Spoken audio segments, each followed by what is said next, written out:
اور آگے پھر جھانسا کیا دیتے ہیں لوگوں کو کہ جی دیکھو صحابہ کرام غم میں مبتلا تھے۔ تو سامعین محترم دیکھیں کہ ہمارے پاس اگر کوئی چیز ہو اور چھن جائے تو ہمیں تکلیف ہوتی ہے،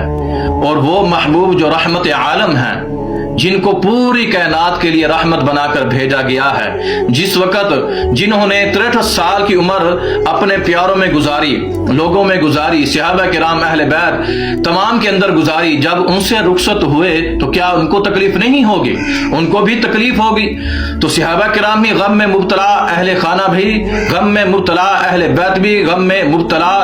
جتنے صحابہ کرام تھے تمام کے تمام غم میں مبتلا تھے۔ تو اب یہاں پر کوئی بندہ یہ ثابت کر کے دکھائے،